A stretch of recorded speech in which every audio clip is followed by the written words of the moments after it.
Hi guys, welcome to another audio video, and I'll be reading Numbers 30 of the King James Version Bible. And it reads, And Moses spake unto the heads of the tribes concerning the children of Israel, saying, This is the thing which the Lord hath commanded. If a man vow a vow unto the Lord, or swear an oath to bind his soul with a bond, he shall not break his word. He shall do according to all that proceedeth out of his mouth.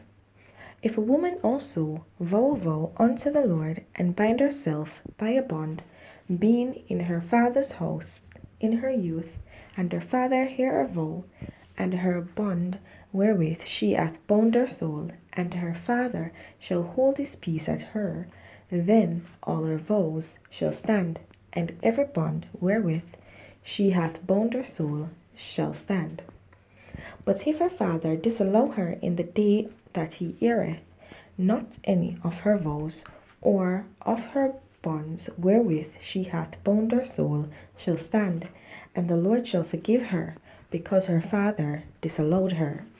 And if she had at all an husband, when she vowed, and uttered aught out of her lips wherewith she bound her soul, and her husband heard it, and held his peace at her in the day that he heard it, then her vow shall stand, and her bonds wherewith she bound her soul shall stand.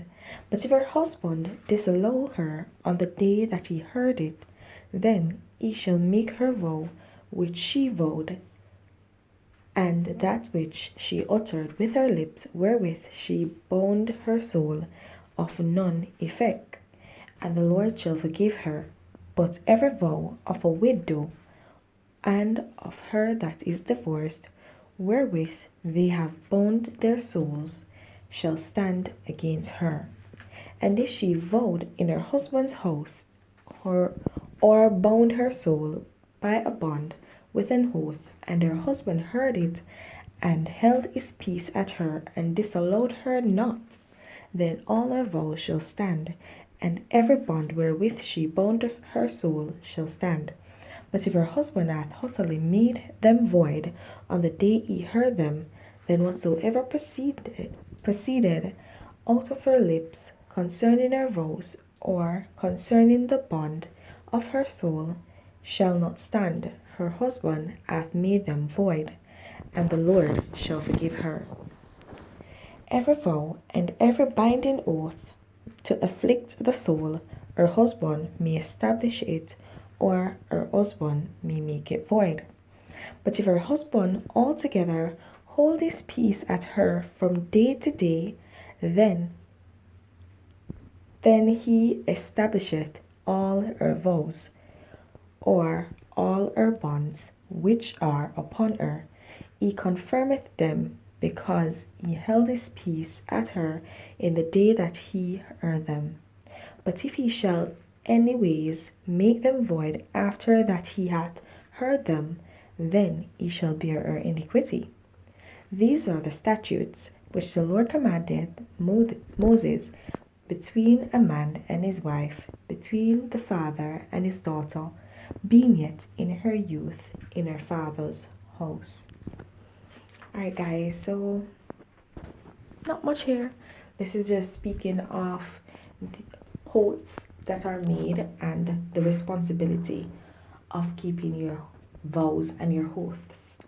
And it's giving us an understanding of what an oath, who will bear the iniquity of the oath, and how the oath will be established, and how it can be made void based on women, because women are subjective to their families.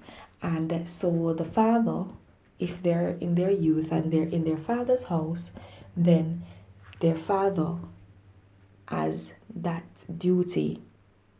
The onus depends on the father whether or not her oath stands or oath is void. Likewise, if she lives with her husband, then the onus is on the husband as to whether the vow or oath stands, or whether it has been made void. and that's just showing, the roles of women and men separately in the eyes of God. And we all can see that. I mean, that's pretty clear in this chapter here. That's all it's saying. So that's it. Okay, guys, please don't forget to like, subscribe, and hit that notification so you're alerted to whenever a new audio video is posted. And guys, please don't forget to share your comments, your thoughts, your revelations down below in the comments section. Have yourselves a blessed day until the next audio video. Bye.